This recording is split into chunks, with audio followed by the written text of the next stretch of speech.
We're very excited to have Eric with us tonight.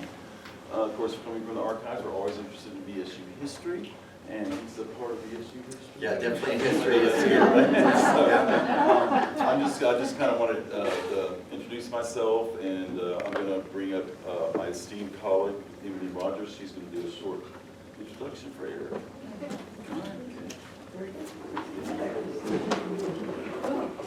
So this is Professor Eric Nielsen. He's the Professor Emeritus of Dance at Valdosta State University. He dedicated 30 years to developing the dance program here at VSU and founded the VSU Repertory Dancers. His distinguished performance career spans from show dancing at the MGM Grand Hotel in Reno, Nevada, to performing with numerous ballet companies across the United States. He earned the BFA in theater and an MFA in modern dance choreography from the University of Utah, Salt Lake City. In addition to his academic achievements, he is an accomplished director and choreographer with an impressive 40 consecutive summer stock seasons in musical theater. Nielsen's career includes extensive international exchanges and study abroad programs in Russia, China, Great Britain, and Hungary. As an author, he received acclaim for his award-winning book, Dance Auditions, Preparation, Presentation, and Career Planning. And he was honored with the Dance Educator of the Year Award by the Georgia Association of Health, Physical Education, Recreation, and Dance. Currently, Professor Nielsen continues to share his expertise as an online English tutor for international students, and he performs annually in Valdosta's production of The Nutcracker.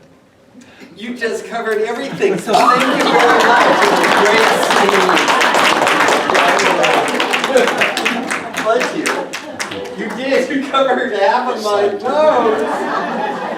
It's okay. Okay, so it's going to be a little repetitive on some things. Hopefully not too much. Again, thank you for coming today. I just am really pleased to see faces that I know, and people have affected my life tremendously.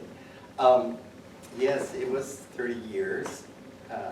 Retired in 2016, and actually it's been 9 years since I've been in this auditorium. Because I've been retired 9 years. And 7 of those years were spent writing the book that you see now. Showboy to Showman, A Lifetime in the Performing Arts. And you wonder why it took me so long. I kept putting it down. It was people like Patricia Marks, where are you, Patricia? There, who kept saying, Eric, get it done, get it done. And because the last book I wrote was 40 years ago. And I was delighted that I did that book because I was able to use it for my classes. It was called Dance Auditions, Preparation, Presentation, and Career Planning. So it was a really important tool for me here, and it opened a lot of doors. I was asked to do a lot of audition workshops, and eventually I got the big position as dance auditions choreographer for the largest, what is it, the largest theater? You're looking at me? Yeah. Okay, yeah. So largest Theater organization in the country. in the country. Southeastern Utah. Yeah, and did that for 18 years. Wow. So that book really helped a lot. This book, folks, is primarily a thank you. A thank you to family, friends, colleagues, and everybody that was involved with my life one way or another. And most of that was here, Valdosta, Valdosta State University and Valdosta Community. And because I was jumping from one job to another every 3 years, because sometimes that's what dancers do. But suddenly I was with a group of people that really love the arts, love the creative process. And they pulled me from the University of Florida to come here to Valdosta, and it really changed my life. It was such a tight-knit group that we hardly had turnovers for decades, which made it so much more enjoyable. And even our graduates, like Duke Guthrie, who went on to do studies and professional work, and Hank Ryan, who is also with us now, they got their degrees here, but they also continued education and professional experience, and we were delighted that they came back. And they are now the working force for the program.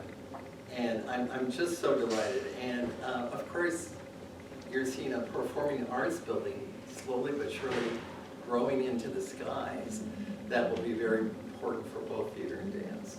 So I feel like we've done something important in that respect. Okay, I have to watch my notes.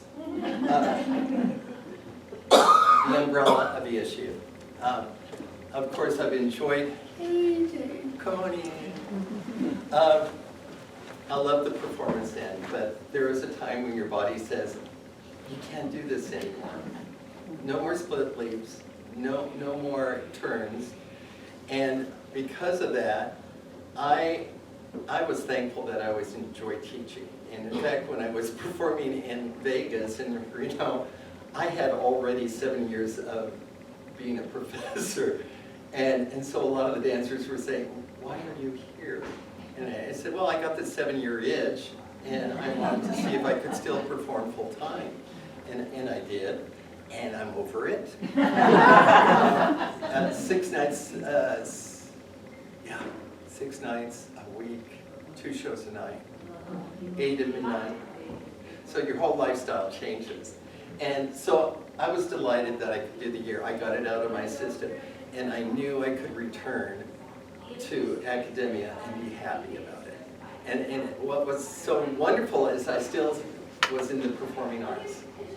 You know, I didn't have to give it up. So many of my friends, and I hate saying this, but when they finished performing, they turned against the arts totally because they couldn't perform anymore. They didn't want anything to do with the arts.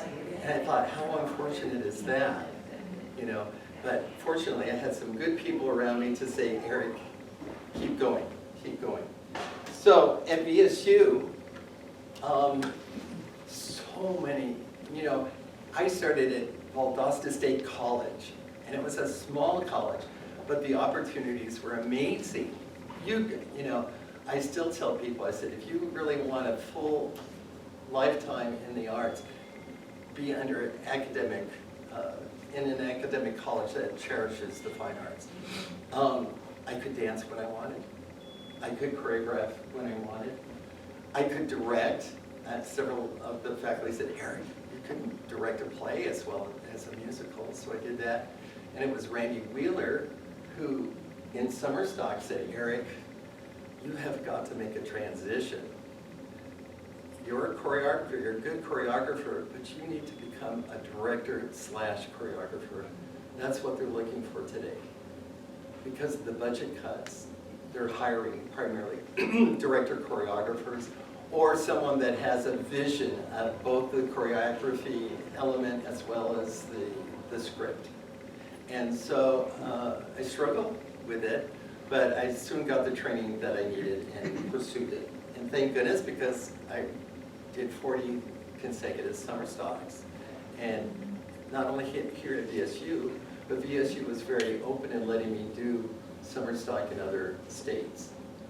And the big thing that I cherish from VSU is international studies. I taught at 4 other major universities, and this was the only university that said, yes, Eric, we'll let you do a faculty exchange. Not only once, twice in Russia, once in China, Hungary twice. And it really not only enriched my life, but it gave me material that I could bring back to the students. You know, choreography that was fresh, cultural understanding that was so badly needed.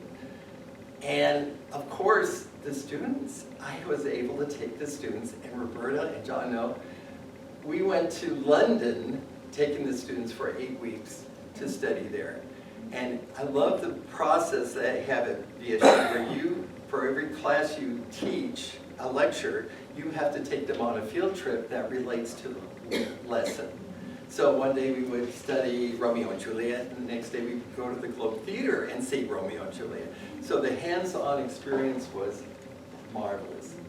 And the students came back changed. they were much more mature the next year. They knew the cultural differences. They appreciated some of the things that we had that the other countries didn't have. And because of that, there was not so much of a reason to be upset about differences. What a concept. So, international studies, I highly recommend it. I still do. Mike Savoy, my dear friend, is now ahead of it, as well as the honors program. So I think that is one strong area that Valdosta should be very proud of. Very proud of. So, ooh, I said a lot. Okay, that's the first reason was certainly to thank everybody and who inspired me and motivated me. Second part deals with adaptability. I'm hoping the next generation will get a hold of the book and read it a little bit more so that they understand change is inevitable and you must change with the system in order to survive and be open to people's suggestions. Without those suggestions and mentors, I would not be in the performing arts. You know, it's hard. It's highly competitive.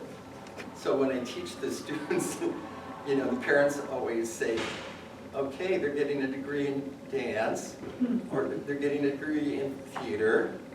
What job are you going to give them when they graduate? And of course I say, well, I can't give them a job, but what I can give them is the foundation of skills that will be required for any job.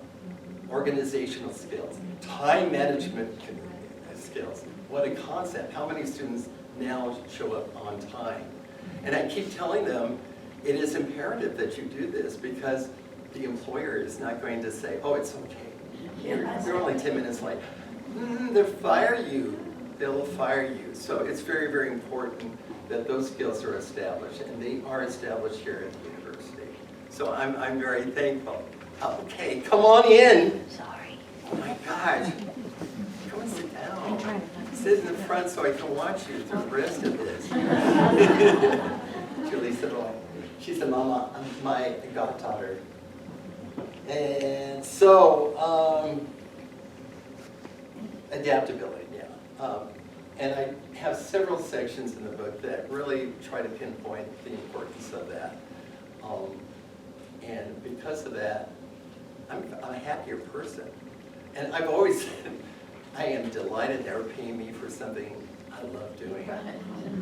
You know, who would ever think I pay for dancing, you know?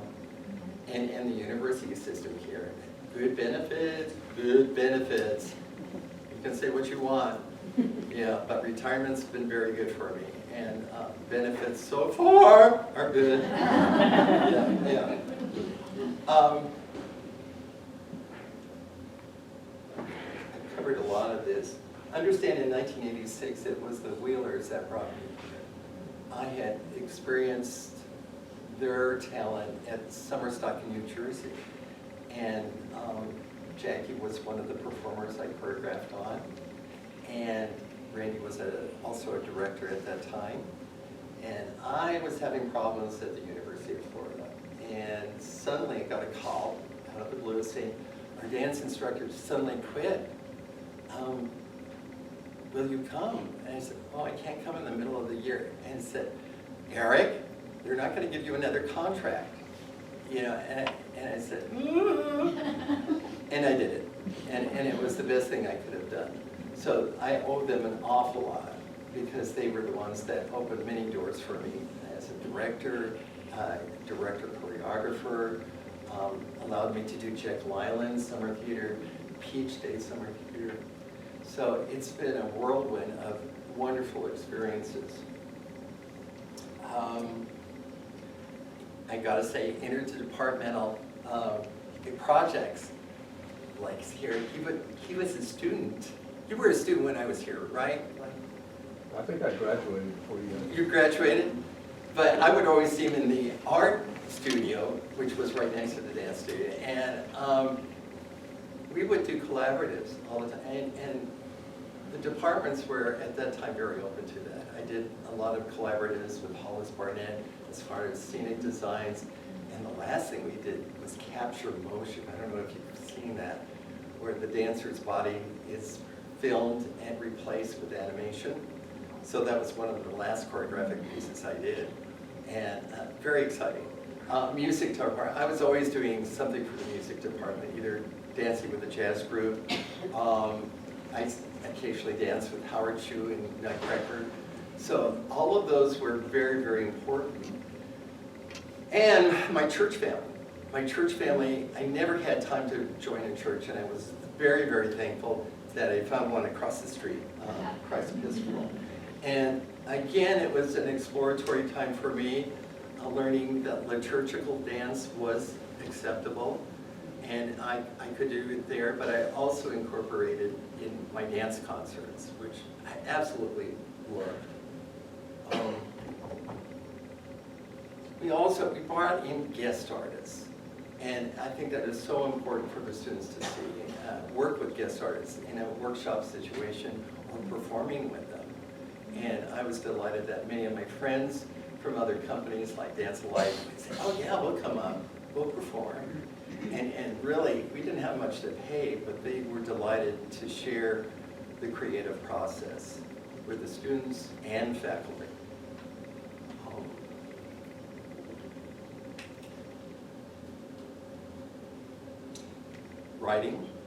Writing really started, of course, when I had to write a thesis. I couldn't just do a production.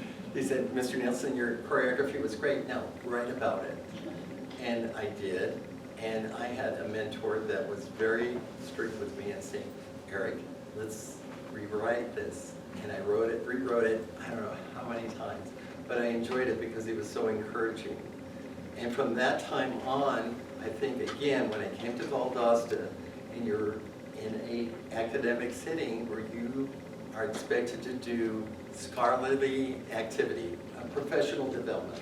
And a lot of that could not be just choreography. They didn't accept it during that time. And so I was writing articles right and left for magazines, and bless Dean Pulling's heart, he would publish so many of my articles in the Valdosta Daily Times, and that related to my international travels. So suddenly things were building up to a point where and it's awful because I didn't realize until I sat down in my recliner in retirement to realize the pace was so fast and so hectic that I didn't have enough time to thank a lot of people.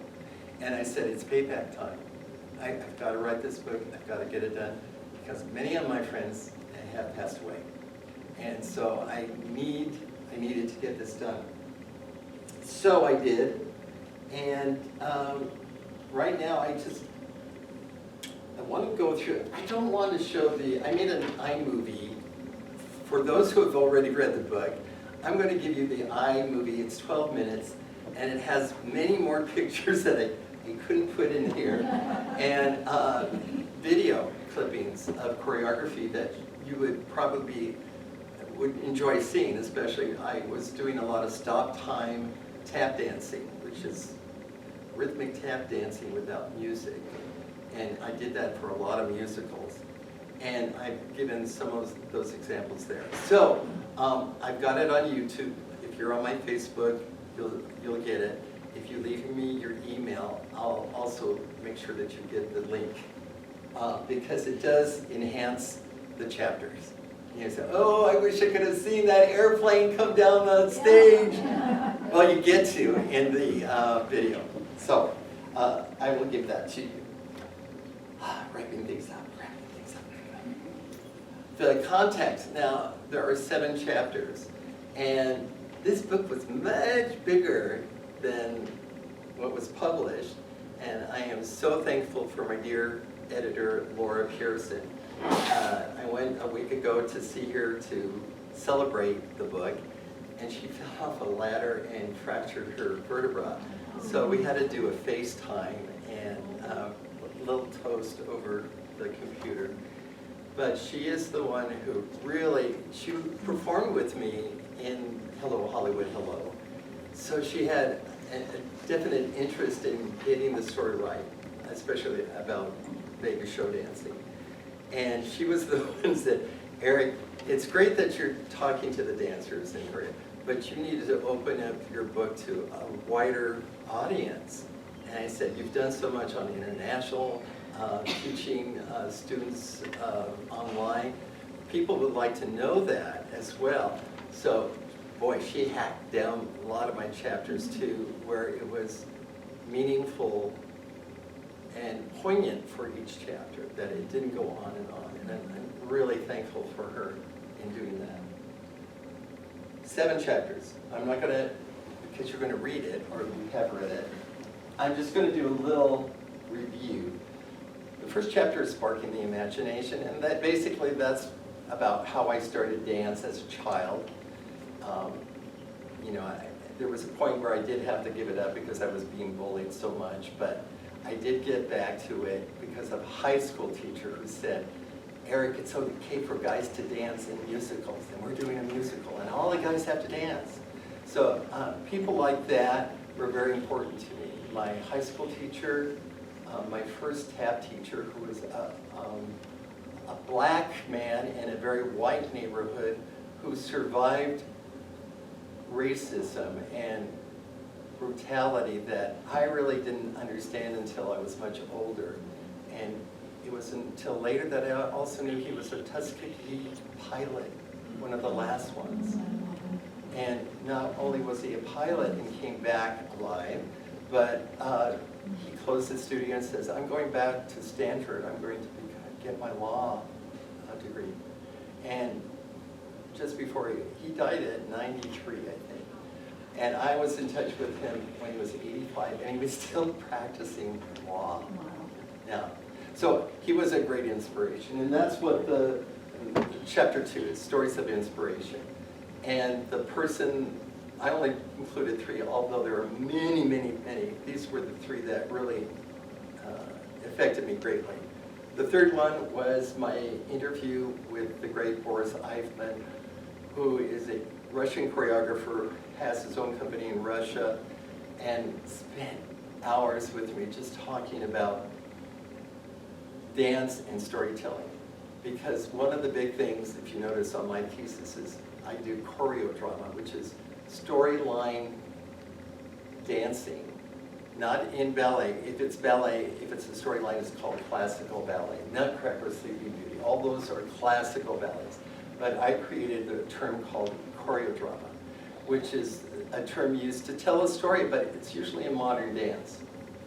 And so he really inspired me. He said that I was on the right track and how to pursue that more.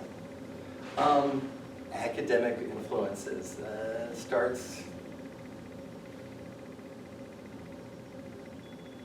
I think most of the academic influences were my teaching experiences from New Jersey to Ohio to Mississippi to Florida and then Valdosta. So that again shows the good times. All of these are pretty much positive comments. I had a lot of awful times, so don't think that my career was filled with just joyful noise. It wasn't always that way. A huge chapter, Hello Hollywood Hello. One of the most influential shows I've ever been in. Was supposed to last 7 years, it lasted 12 years. It was performed on one of the largest stages in America, in the biggest little city in the world, which is Reno, Nevada. And I grew up in Reno. I went to high school in Reno. A World of Dance is where I talk about the international studies. And again, just unique, fun experiences. And then eventually, my last years at VSU, I turned into, this term is horrendous, it's called being an ethnochoreologist. And an ethnochoreologist is somebody who studies dance through a country's culture. And so my last years were primarily doing that. So I went the full gamut of different experiences for, I guess, almost 40 years. And the last one is Connoisseur of Life. Roberta and John and I, we would always talk about, I hate being called a retiree. And there was a book that said, don't let them call you retirees. You are now connoisseurs of life. And I love that phrase. So I titled the chapter that. But it deals with many of the retirees in dance. I belong to a website that we blogged a lot. And because of that, David Alder, who was in the book, who I just also met, was a dancer, actor. And when I met him last week, we both went to see Ethan Fong, one of our former VSU students. Some of you may have seen him in productions like Crazy for You. He's doing really well as a dancer, actor. And right now, he invited us to see The Devil Wears Prada, which is the new musical with Vanessa Williams, who we also met and talked to.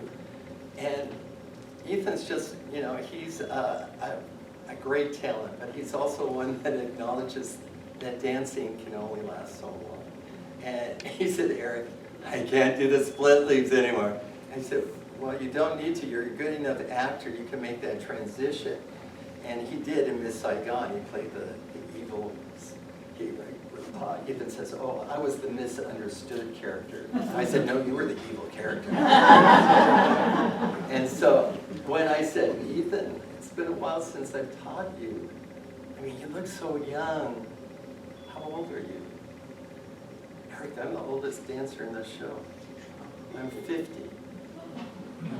And I said, oh my God. So when I taught him, that was 1997. And he's doing very well, but also making the transition, going into more acting. He's also a model. He still can do it. Asians never change. Their complexion is so wonderful. So he still models as well. And so that was it was a great trip. And the last chapter deals with that. It deals with some of the least exciting things about having double hip replacements, having back surgery. I was very fortunate. I didn't have injuries as a performer, but I had injuries that were age-related. And you just deal with it, you know. I was in Cinderella, and suddenly Duke was with me, and I said, I can't do a shinny turn. I can't do a turn. And so I was wide-eyed with Duke. I said, I need to go in. And they said, oh, it's bone against bone. You need to have your hips replaced. So, yeah, those were exciting times, but got through it. And to this day, I am still, I don't know how long, I told Allison Shen, who's with Dance Arts, I can do it as long as I feel I can.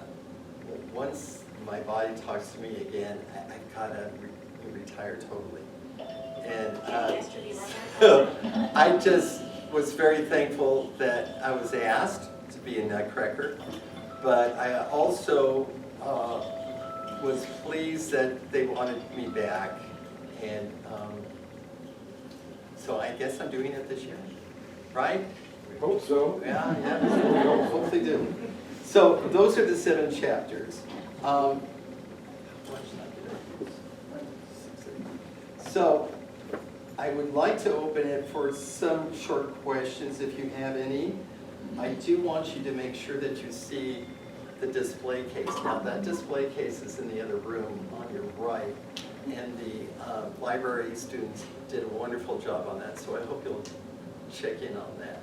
I donated a lot of things to the library, and some of those things are in the display case. Also, there's a nice, wonderful little reception out there. Those who haven't had their books signed, I will continue doing that. And again, I'm open to comments, whether they're pro or con about it, because that's how I learn as continue to learn as an artist. And again, I thank you for being here. And you all represent various parts of my life. So I am just delighted that you are here. And know that you've changed my life, and it's all in this book. In some way you're represented in this book. And my life in Christianity, too, is in there, too. I want to read you the last... it's hard for me to read this. Last paragraphs of the book. My energy told me, say, a strong opening, you've got your body, and then you have to have a conclusion. That's man, got it. So this is what I said at the end. What happens after devoting your life to the performing arts? It seems like yesterday that I was dancing in my prime. I consider myself blessed to have made a living for someone that I love so much. How incredible is that? Looking back at my photos, DVDs, and YouTube videos, I feel bittersweet. I am so thankful for what I have been given in life, but my time in the limelight has passed. It's now for a new generation of artists. Do I have any regrets? Not many. The pace of performance career is extremely fast. Before retiring, I never had time to really think about my past experiences. There was a time that I was tossing out shows so quickly that all I could think about was getting through to the next production schedule. Now I have time to reflect. And for that, I am very grateful. My focus and interests have changed after being devoted to the arts for so many years. In addition to teaching English to international students, I've assumed the role of caregiver for friends and former colleagues. I believe this is a Christian calling and a way to give my life a higher purpose. In a eulogy I delivered for a dear friend, I referenced lyrics from the musical Wicked. In the song For Good, Glinda says, "People come into our lives for a reason, and we are led to those who help us most to grow if we let them. And because I knew you, I've been changed for good." These words resonate deeply with me as I reflect on the many years I have been granted on this earth. And like Linda, I believe that people come into our lives to help us grow, and if we help them in return, it is important regardless of the situation. I believe this mutual exchange of kindness and support is the essence of what it means to truly live life to its fullest. So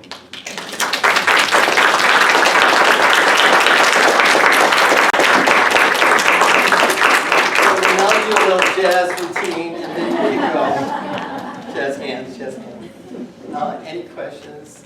I would like to hear more about your boyhood. My boyhood it was rough. It was As a little boy, and how you grew into this. Again, my mom she's a stage mom, but wasn't the pushy stage mom. She allowed me to experiment with the arts.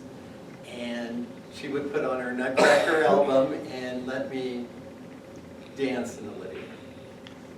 That was a safe place for me. And because of that, I started really liking any kind of dance. And I'm a firm believer, even to this day, Virginia Tanner was a wonderful children's dance teacher at the University of Utah. Creative dance should come first. It should not be classical ballet or structured dance. That comes later. You've got to let the child explore movement, colors, props, and in a free environment with music. And then, if they're interested, structure it, all right? I had a neighbor who was a flamenco dancer, and she gave me a pair of castanets, and I would practice with her. And I took those castanets to show and tell in kindergarten. And I did it, and my teacher phoned my mom, and she said, you need to enroll Eric in dance. And my mom did. She picked one of the greatest tap dance teachers in San Mateo, California. And so that was for until 8, and then junior high was rough. I gave up dance. I was just being bullied too much. And so that period of time, I retained a lot of the training, but it wasn't until my high school teacher said, Eric, we're doing a music hall, everybody's got to dance, boys included. So he was the one that allowed me to pull out all the skills, which everybody was amazed about because I never touched it. And then suddenly, when he was choreographing it, I was picking it up immediately, and I said, oh, could we do this tap step? And everybody would look at me, and yeah. So it came back into my mind, and that's what was the growth of that. I don't want to continue. Any other questions? And thank you. How did you learn how to teach English? English, I boned up on, I went back. I was the oldest graduate student at VSU. Yeah, I went back for my last 2 years to get the certificate, the TESOL certificate. And it was free because I had been teaching here. So I was delighted.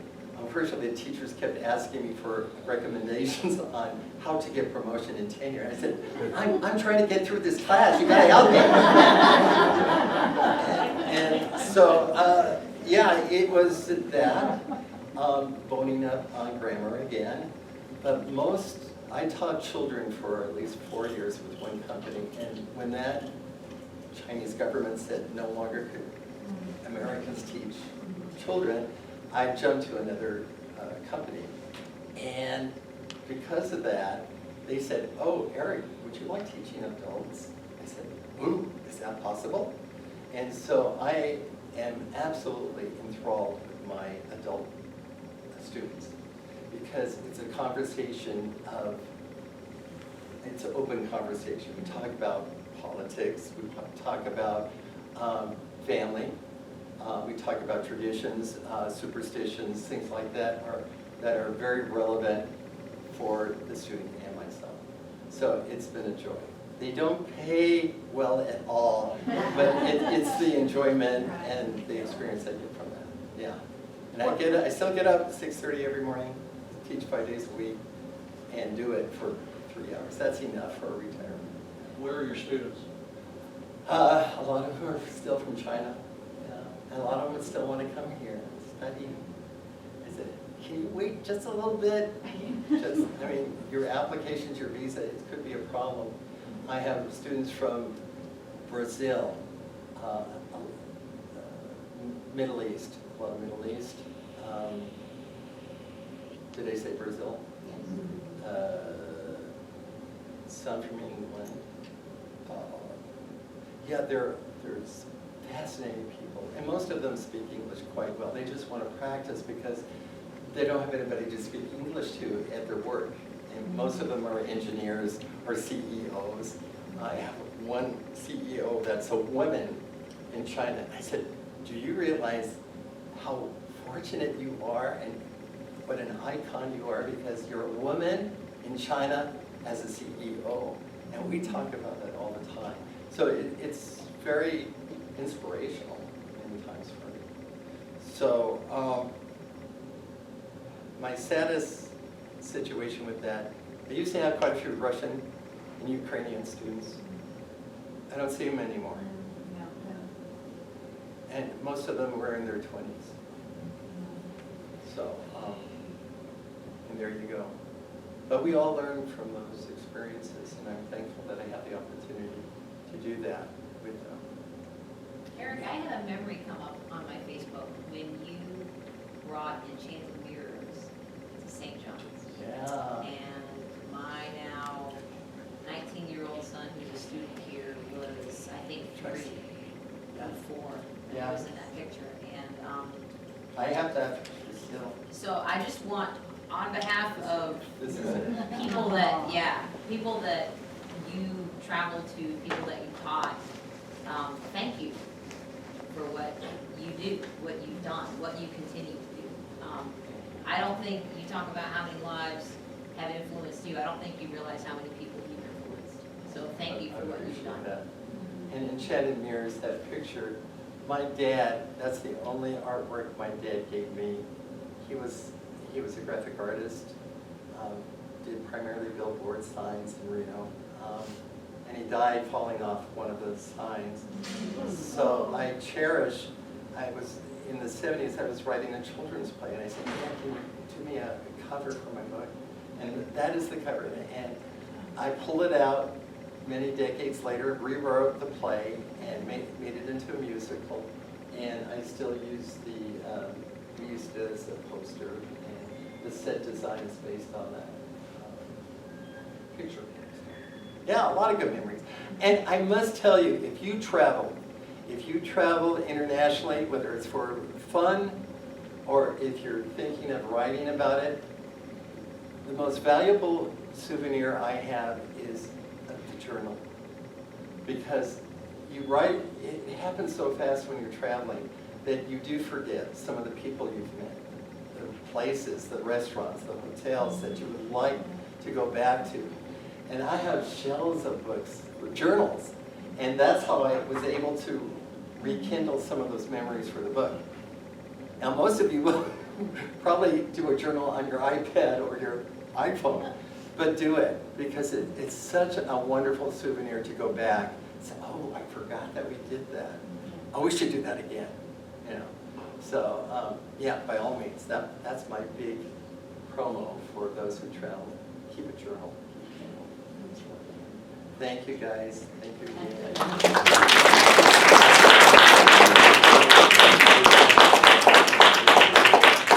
There's food stuff out there, things to drink, things to eat, so please do.